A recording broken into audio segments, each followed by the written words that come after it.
been a long time. And we still don't have a name for this podcast, but it's always good to see you, man. We'll think of it. Don't worry. We'll get there. We're imagining it. We're telling our story. So for the Imaginarium of storytelling and such. Everybody, welcome back. Episode number 4. The only reason why we're actually recording this is because they say that most podcasts die before the 6th episode. Some survive the 13th. So we decided we'll record 14 and then we're out. And so the reason we're doing this right now is because we said that when we reach that goal, we'll create a joint workshop for both of us, bringing both of our good things together and then opening up to the masses. So stay tuned for that one. It's going to be cool. So for those of you who are new here, why? Why are you new here? This has been going on for weeks. This is me, Zavaro, your host, and Yoad, Mick, my dear friend.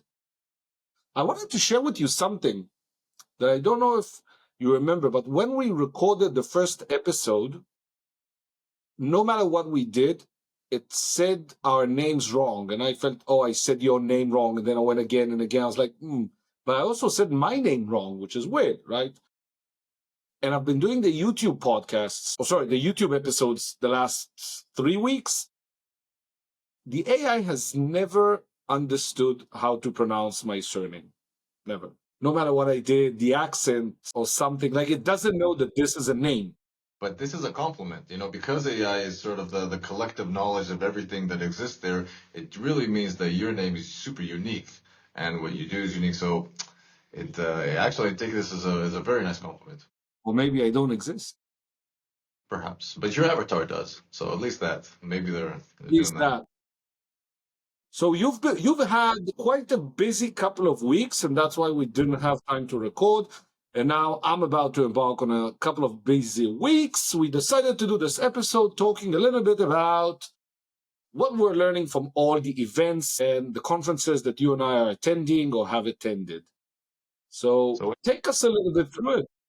You only discover now how super important that is. That's the first thing, the ability to touch people, to exchange ideas, to not have conversation like on exactly what you're selling in for the outcome, but really to create that psychological safety, the trust, the show of empathy, then the emergence of opportunities go. So I think one thing I'm learning is how to speak to people at conferences in a way that, of course, you want to do business, of course, you want to collaborate and all that, but it comes from a very friendly type of interface. The exchange of knowledge comes first, and then the exchange of opportunities that comes second. So I think that is amazing. And right now you see this is my what I usually wear where I go to conferences.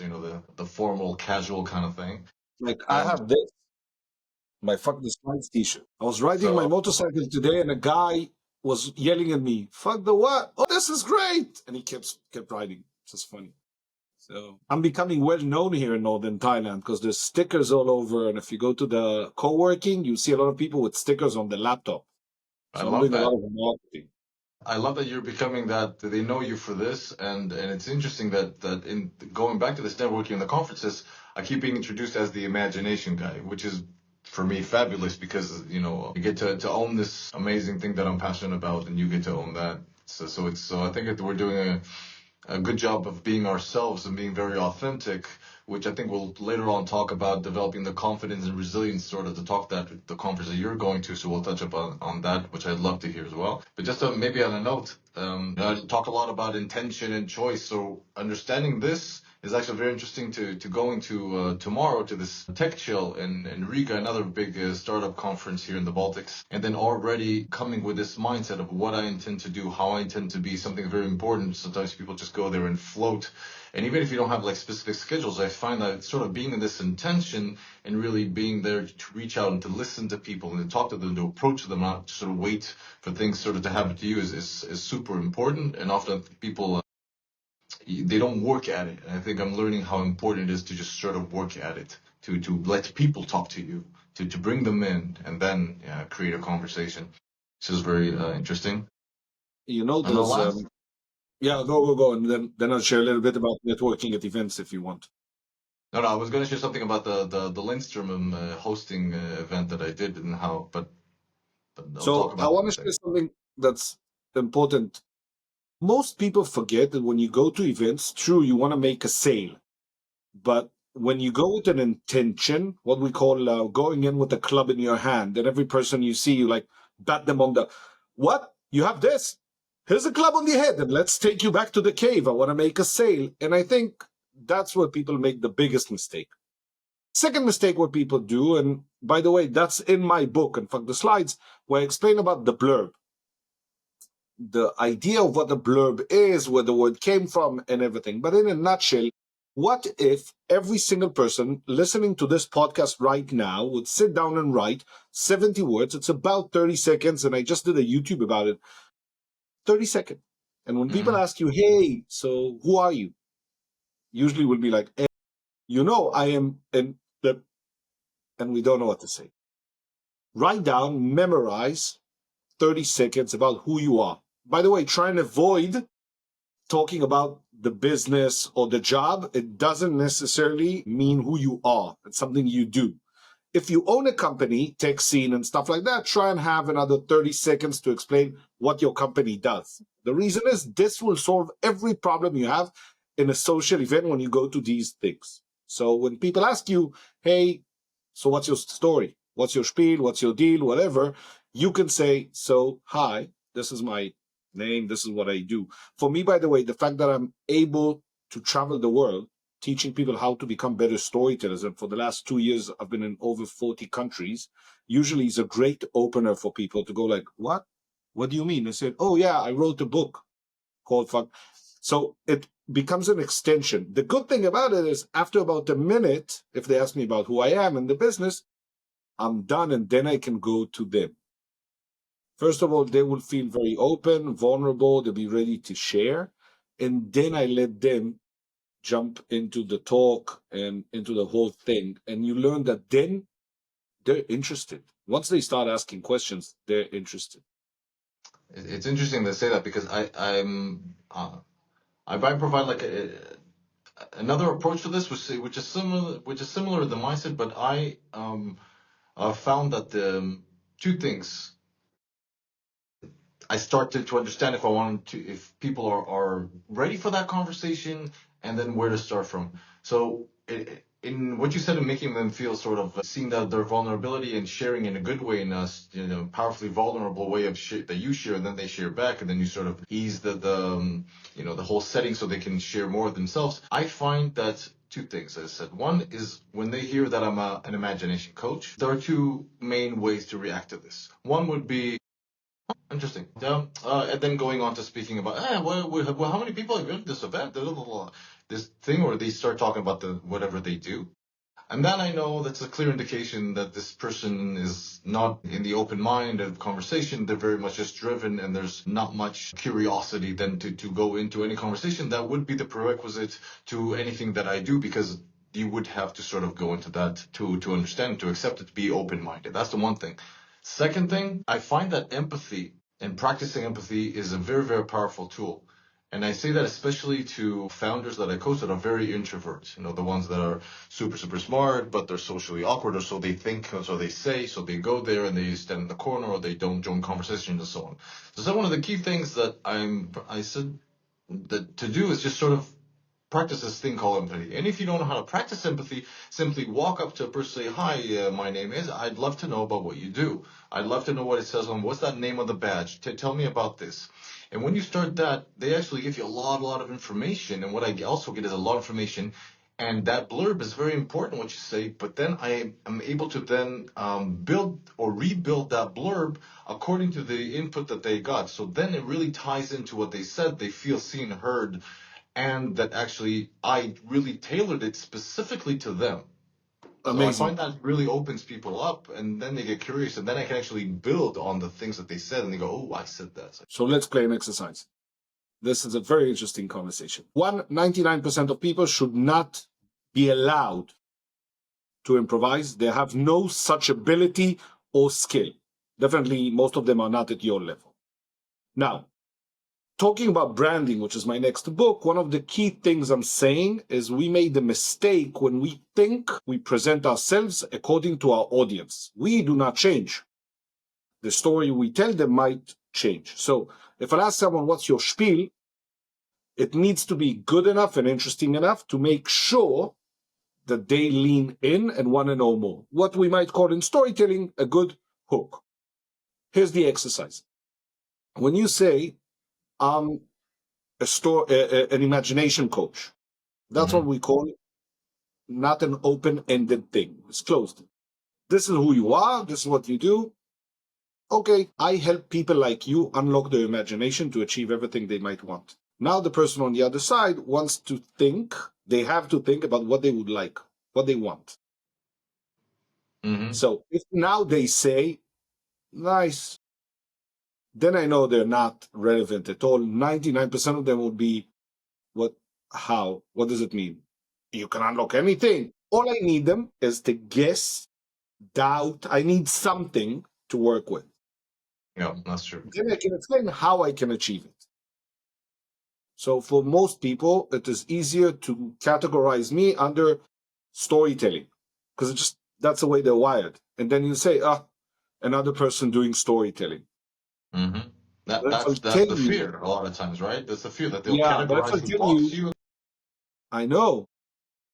But over the last 2 years, I've been traveling the world. I'm currently staying in northern Thailand where I'm working on my 4th book. It's my second self-help because the 2 other ones were novels. I love storytelling. And after 14 years in marketing, I said, what if I want to do everything else? If I want to do things differently? So I'm traveling the world and teaching people how to become better storytellers. Now everybody's like, I want to have your life. They didn't talk to me about another storyteller. So 2 things. One is we need to be very clear on our blurb, presented in a social environment. And I need to be very clear on how can I adjust the topics according to what they might talk or might say. A great book that I recommend a lot in my talks and workshops is Who's Michael Ovitz is the name of the book. Michael Ovitz became from a guy who left CAA. He started the biggest agency, talent agency in the world. At some point, they had 70% of every actor, actress, producer, director that you can imagine. They had everyone. He went on to become one of the biggest investors. He knows everyone on the planet. Highly recommend the book. It's a great read. He talks there about how people would say that he's always so interesting. And one of the things was he would get all the magazines sent to his office, right? And then we would meet at a social event, someone like Paul Newman, who at 49 started racing cars. And he would tell him, so what do you think about the race last week? Paul Newman would go on talking for 15 minutes, talking about the race. And then at the end, he'd say, Michael, it's always so good to talk to you. I'm sorry I have to go now. He let them talk about golf.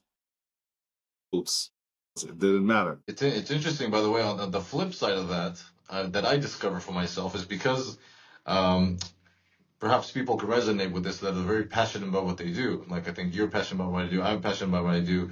I mean, who I wouldn't have ever imagined that what I do is go around, to countries and accelerate and teach people to use their imagination. What the hell is what does that even mean, right? So, the fact that I come to talk about imagination, right? Even that. So similarly to that, it's a great opener. And then with interesting people, it gets into this conversation. It gets long. Like I just got out of a conversation with a guy who approached me outside the hotel last week, and he said, "Hey, I remember your keynote from last year," and he started telling me everything about my keynote. This is a year ago, and I'm like, wow. So then he came into Helsinki. I said, okay, I gotta sit with the guy. He's from Dubai, he's an investor and everything. So it's interesting now. I can already see these opportunities in my mind, right? But I'm putting them on the side right now because we want to form that conversation, that trust, and it's really interesting to hear about that person. What my point is here that I often get so involved in these conversations and the want to give and get and receive that I run out of time, and at the end I had to remember, wait, we have to have some action items, we have to have some plans, or otherwise it would just be a nice conversation. So I do though understand that there's this thing that there's dissonance between wanting to talk and then needing some action points, but I try to hold it off until the end because I remember it in the back of my mind. So then we end up though at least touching it 5-10 minutes talking about sort of opportunities and what we can exchange. Sometimes I think it's a little too late perhaps, but What do you think of people who get so involved in their story that they forget that they came there with a club that's like in the back of they need to pull that club out sometime, right? Not necessarily, by the way. I don't think you must take out the club at the end of that session. That was a schmoozing first date. So people would love the calling card I used to give. Because my calling card, I would give it and people would say, no, I don't need a calling card. I'll find your details. Or I don't save them. I don't need them. I'm like, take a look at the card. And they'll take the card and, oh, this is nice. And they'll flip it. Sometimes I had to tell them to flip it. And then it says my name and the title, Chief of Happiness. And they'll smile. They're like, clever. I'm like, that's why I'm good at this. And when I give people a sticker now, and think about it, how many people have you seen walking around with a sticker of their book? And I go up to people, they laugh at me here because I go up to anyone and I go up to people at events. I'm like, hey, you don't look so happy. I think you need a sticker. And I give them a sticker. Okay. We went to the night market here in Lampoon. It's about 40-minute drive. And we go and there's a night market. There's a lot of small stools, places. You can buy different things. And one of the guys, he sells stickers for like, I don't know, 30 cents. And I go and I give him a bunch of stickers. I'm like, sell these. And he's like laughing. So I'll do it with anyone. But the idea of a sticker was that if I see stickers on a laptop, if I see stickers on a bottle, if I see on something, that is my opportunity to interact. I'm not selling them anything. Note, I'm not telling them. Exactly. This is my. Most people will go with the club. This is beautiful because what you're creating basically, if to bring it down to things that people can pick up on, it's like you're creating this experience, this emotional experience that is there, that it's more than just the details. And I think this is why, like, even I think you do that in your talk, they do that in my keynotes and stuff and workshops. So it's like I can't just come there and give you something. I have to have you experience it. I have to have you get emotionally connected. Oh, even last week I was talking to people at this club, but then we had this karaoke night. Well, I can sing. I can pull a few Elvises and some Aerosmith out, So it's interesting because when you go there, and so I went up to sing. There's a few ways that you can sing. Okay, so this is not just to say that I sing, but the point is like I went there and I wanted to give myself an opportunity to put on a show that I wanted and give others the opportunity to do this. So not judging myself but anybody else, which of course correlates also to the story that you said. Do you define yourself by your audience? No, but you do shift yourself. So. But going up there, I involved the entire crowd. Like I opened it with the song Imagine. Duh. That's what I do, right? And then I got the whole crowd to sing and wave their hands and move around. And so it was this big experience that happened. And I really enjoyed it. And they really enjoyed it. And whoever participated is good. Whoever didn't want to do it, that's fine. That's a good answer too. Both of them are amazing because I offered the opportunity. But I do tailor it to the audience because I'm driven to also create this experience with them. And also afterwards, it created because it was this emotional connection, people actually came to talk, and then we got to talk about business as well and things, because we're all there for the conference. But this created such a safe space to come and share and talk and, comment and then give, it created a very nice opening because there was, like you said, you give the stickers, you give the song, you give something that is not expected, and you create this excitement, opportunity, happiness, and then there's so much easier to go into anything because now I trust you. Now there's something connected. Wrapping up in the blurb, one of the biggest problems we see as people go in to introduce themselves about them and not how the other side will feel when they introduce themselves. Now I want to understand, if I keep talking to this person, I might learn something. I might find something. This is interesting to me. It is not about me. It is about them, which is the basic to every good story, right? It's not about the storyteller. It's about the listener. It's exactly that. And also because then they find their own selves in your story. That's like the collective imagination that, yes, you're telling the story, but they're imagining it, the story. And the way they're imagining it is not perhaps your way, but you're sort of crafting that together with them. And then they can add a detail and you build up on that. And there's something very, very collective that is there that you both own it. And therefore then you create that emotional connection that could be, then it is the basis of all business that you do, of any, the psychological safety and the trust we keep going back to. And I think to jump to the next thing in the conference that's coming up for you it also leads to you having confidence and resilience yourself, because they're sort of a byproduct of you giving yourself the opportunity, and from that you give others that opportunity, and you understand that you have no impact whether they choose it or not. So therefore you can be intentional about choosing the ones who choose you, and therefore you don't focus on the ones who don't, but rather on the ones who you do. So it sounds like a no-brainer, but that's a lot of times what we do is focus on the ones who don't want us, because we think that we need to convince them. No. Then you just leave all the ones that do want you, they're just left aside. You don't give them the attention, and they do want to converse with you. So I found that interesting.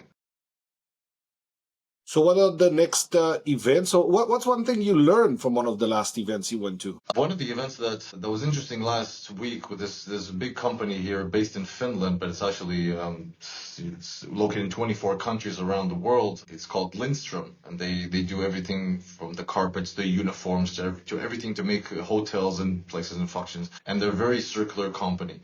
So this entire growth forum that they had, they brought about almost 100 executives from all those 24 countries there, and I was hosting it, and I was doing exercise with them to reach this 2x that they want to have in 2030, which, understand, a company that is like $1 billion company, X is like, it's like a huge thing. But they understand that in talking about this strategy, what was beautiful about this is why I was there in the first place, which they're open enough to have it, is that they understood that it is first and foremost about how you include the people in the story, how you create the psychological safety and the trust among the executives to be together, to talk about this, to bring the crazy ideas, to imagine and believe in a future that really brings a lot of change, but understand that it's a possibility that is not defined by the existing limitations of 2025 right now. 2030 is a completely different time. So really they understood that they can't just tell them, all right, flip a switch, and they have to bring them there. And especially I love the CEO, that he went up, and the entire beginning of the talk was about creating, and you'll love this, about creating happy executives and then happy teams that can communicate well and then bring up the good and the bad, and from all that can actually help themselves do this, and how do you include the stakeholders and the customers and make everyone feel this psychological safety and trust. And then we can start talking about the ideas and opportunities to reach the 2x, because it has so many implications. And the last thing is, like I say one of these talks, that I've worked with a lot of KPIs, right? But the key KPI that drove all other ones was understanding that performance is people, and therefore keeping people imagining. I understood that they may see and heard, create the ownership, and then they will do this with you. They will go through the changes that are very, very scary. For an executive, 2x seems like, oh, what a goal, excitement. For the end worker is, holy shit, how much change is going to happen. I'm threatened. I don't want this. I will do anything in my power to just not stop the change from happening. So they spent the entire first day of a very expensive 2-day program only about bringing them to that place, and how to communicate this, and how to communicate to each other, and then how to tell that to their teams back home. So it was beautiful. And just seeing a CEO of this size of company stress it in his talk about how important that is. And then the last point on this is that at the end of the Q&A, at the end of the forum, I asked them, listen, put yourself now in 2030, imagine that everything is reached, it's amazing. What are 3 things that you're super proud of? Like, proud is, in a sense of the emotional and logical component put together. That's why pride is such a powerful thing. And then he talked about not just the numbers or the strategy or this. He talked about that the people did it together, that we went there, that we brought our customers along, that we brought this. So a very human aspect. And I said, that is a beautiful, beautiful example of powerfully vulnerable servant leadership. That is a confident one, that's a resilient one, that I will continue this path, even though I should be about numbers, right? I love it. You said resilience because you want to move to the next part? First of all, because I believe in resilience. And I think the next, of course, I know you have the upcoming conference that you're going to talk about resilience. And I think one of the things we discussed is, and that I'm very, especially from my experience, I understood that confidence and resilience are a byproduct or an outcome of something of something else. For example, for me, it's like if you focus on trusting your own imagination and understanding that you have this uniqueness and you don't need to apologize for it and you don't need to judge yourself and so on and so on, the result of that, of giving yourself that opportunity and from that giving others, is confidence in this, in my story, the confidence in the way that I want to tell this, and then also resilience to do this over and over again, whether people accept it or not. I'm not defined by that, but I'm driven by the need, by the want to give myself the opportunity again to succeed. That is actually something that I'm discovering over and over again and talking to people, that then that allows you to care about them enough and to be empathetic and open to then shift your message, like we talked before, from different points, because there's a different person in front of you and what is relevant to them and what pain points that they have and so on. It doesn't define your message, but you are able to be very calm about it and confident, and then start to find the way that this person will find it relevant to their life. And if at the end of the day they say that it's not, that's a perfectly good answer as well. It doesn't define you. You know, your story, to your point, stays your story, and I will continue to say it, and I will continue to hand out these stickers, even though everybody can laugh at me. I don't care. It's my truth. This is what I want to give people. You don't define yourself by whether they accept the sticker or not. You continue to offer, which is beautiful. First of all, thank you. I agree. I love these stickers. There's always something about it. I'll share with you something that is interesting. I don't know if you know this. I have T-shirts with my surname. I walk around with T-shirts with my surname. I remember the first time I went with one of my shirts, it says Zavaro, like happiness. It means something, right? The first time I went with a T-shirt like that, one afternoon I met a friend of mine, a childhood friend. I met him in the street and he goes like, dude, you can't walk around with a T-shirt with your name on it. I said, why can you walk around with underwear with some other guy's name on them? True that. Yeah, that first T-shirt was created, I think, in 2016. It says, Zavaroness, a feeling, a state of mind, a contagious sense you can accomplish anything. I love that. And it's been with me for years. And the last 4 or 5 weeks, I went on 35 different calls helping founders around the world that are struggling with marketing, branding, and sales. I gave everyone the same thing, 25 minutes, recorded session. I'll help you. And I'm taking a lot of it, and I will use some of it into the new book. Some of it I'm using as content and other stuff. It was so humbling to see the difference between companies and how much value can we bring in 25 minutes. One thing that was interesting out of all of this is a guy that went on a call with me, has a couple of companies, very successful, and he started to follow my journey online. So a bit about social media he went on, he saw some stuff on YouTube, the newsletter, and so on. And then he sent me an email that they're organizing a session, one day about resilience. Half of the speakers are from India because the event is in India. I think half of the speakers are not from India, flown in, and I think they get like 15 or 20 minutes. And they said, hey, maybe you want to apply and you have a good story. The event concept is about resilience and how do you get up, how do you keep going, how do you continue. A couple of days ago, they asked me if I'll do I think it's the 1 hour keynote at the end, I think. And I said, yeah, sure. What's interesting is it's a one-off. I won't do it again, right? Like, it's not my usual talks. And then last week, I was invited to talk a little bit about how to change your mindset using storytelling at an event here in Chiang Mai in Thailand in front of 40 people. Most of them are digital nomads with good businesses, interesting things. The conversation was really interesting. I'll send it to you if you want to see. But what was interesting is most of the talk went to resilience and how do you make it and what are the stories you tell yourselves and everything around that. I want to create a talk when we go to India next month that is about the blueprint, taking everything I've learned from all the fails I've had and what is the blueprint? How did I improve every time a little bit going into the next round? Success, fail, going into the next round. And one of the things that without noticing, I started to create what we might call as a habit or force of nature, right? It happened, I know what to do now. And then why is it becoming better and better every time?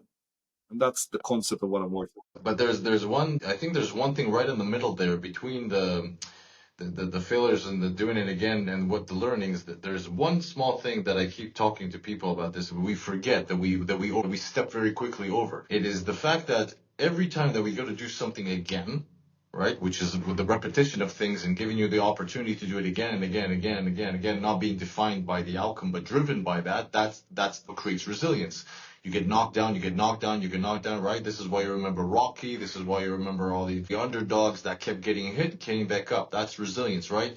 Now, the question is, they were getting hit and got back up. So let's just pause on that for a second. That's something I would add into the talk, because they were not defined by getting knocked down. But at the end of getting back up, right? But they were knocked down again. So now they remember what it was like to get knocked up. So now they're again into the resistance of doing this again and the pain.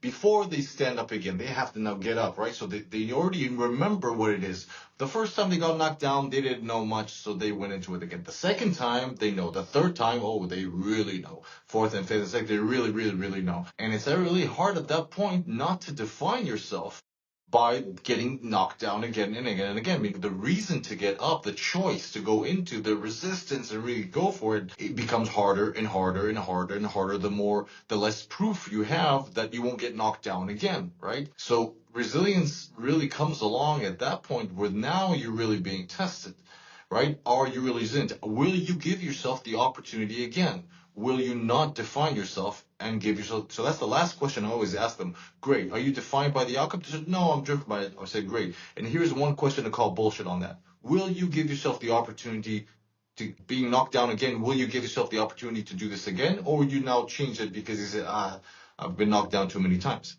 And that's where resilience comes in. That's where it really forms.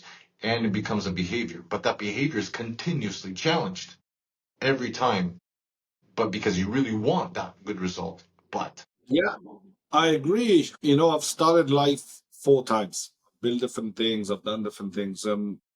Last week, someone referred to me on a podcast as guru, storyteller, extraordinary entrepreneur. There was something else, and I said, "Whoa, whoa, whoa! What is all this bullshit? What are these words? What do they mean? What is it? Do I have 50 million in my bank account, on a yacht? Did I tell the best story ever told? Why do we need all these superlatives about nothing?" And the conversation very quickly went into what is an entrepreneur? What is a digital nomad, right? What is success? We use words a certain way to describe a lot of things. In business, I always say people use the word strategy for everything, storytelling for everything. Branding could mean a lot of things. yeah. And I think resilience now needs to mean, if we want to go into it, as you said, how you become something, but what is the process in between? In my last newsletter, I wrote that I'm learning as I'm working on the 4th book that life happens in between the gaps. You weigh a certain, 80 kilograms. You want to get to 70. That's it. That was easy. That's your origin story, and that's your vision. Life happens in between the gaps. What are the things you're going to do from 80 to 70? That's where life is. And most of us define the origin story and the vision, and then we hope that the 90% in the middle works. So are we resilient? No, because it's too far. I have plans for things I want to achieve when I'm 50 and 60. Now, it's a game. I don't know if I'll make it that far, but fuck it, I'm going to try. And I think that's what I want to show people about resilience. It's a game. And then how do I think? But also what you say in the resilience is also to me, and again through my experiences, it's dividing it between the subjective reality that happened with the details of that specific time, place, people, and so on. And when you divide that, there's an experience. So there's 2 components to that. And when you understand that experience replicates itself, and your own self and the way you perceive things, they tend to replicate over. And you'll see this with different events. You feel the same thing, you experience the same thing, you're proud of the same thing, your body regurgitates your own emotions and experiences. So when you truly understand that, you understand therefore that looking back at that time that you restarted your life in those 4 times, the proof point was that you experienced this uncertainness, but but you went over it, and so you have this experience. You go, okay, I did it once, I did it twice. So these are proof points, and I collect that make me really resilient to have that next time, the next time. So the next time I'm facing this thing, it will still be uncomfortable, it will still be unknown, it'll still be uncertain, so on. But you'll have that confidence that, but I had this experience, I know this, I felt this, and I did succeed at the end, or I did pull through and it did create something else. And that is also resilience to me, because it's remembering what that experience was. And this is why I focus on training the experience, because that's replicable. You can't replicate events, things will never be the same, past is in the past, and so on, all these cliches. But the more you pay attention to what the experience was that you did, the more you'll be able to say, that's what I want to have. That's what I want to feel. I remember I was able to do that. I remember I had this resistance. I remember it. I will leave you with this as we're wrapping up. There's so many podcasts and shows and stuff where people talk. This is what you should do. This is how you reach 7 figures. This is how you succeed. These are the courses. I'll teach you everything. If you want to talk about resilience, and that's, I think, one of the biggest reasons why I am going to go to this event, is I'm starting from scratch. My newsletter, my YouTube, I don't know if you've seen my spreadsheet where I update about everything. Did I go to the gym? Did I drink milk like I said I would or wouldn't? The tasks I'm doing, the things I'm working on. So I'm building in public, because I think resilience means being uncomfortable. More than that, I think it's being comfortable with being uncomfortable. It's being out there. So building in public for me means that if we want to talk about resilience, let me show you life that happens between the gaps. And that's why I'm documenting everything now. And people can see, and people can call my bullshit if I didn't do it. And you know what happened? I'm doing more. I'm doing more than I did before, because everyone can see. But you're also observing those gaps. And that's another thing, the observation of it, the understanding, the not just considering that there's nothing. So, we'll get into this next time about the concept of, I call this the imagination gap. How do you really stop and widen it, not just assume that there's nothing to change, there's nothing new, there's nothing this, nothing that. And it connects to what you talk about, living in the gaps. But if you can't see them, you can't widen them, there's no living them. You don't see what's inside. You don't value what's inside. You don't have gratitude for that. You don't appreciate it. You don't use that for your resilience. Oh, we can talk about this for like 4 hours, I think. We'll do another one more specifically about that. Thank you very much, man. Good luck at your next event. Yep. This is my last day in Thailand, and tomorrow I'm flying out. Next stop is Vietnam for a month. Amazing. And then, by the way, I do invite, it's going to be amazing, I'm sure. And I do invite people who are listening, first of all, pass it on. And if you have questions or topics that interest you, that we can take a look at it through our prisms, go ahead, reach out, choose, be intentional, and so on. Intentional is the thing we need to do in the next show. Guys, stay epic. See you next time. This was the show. See ya.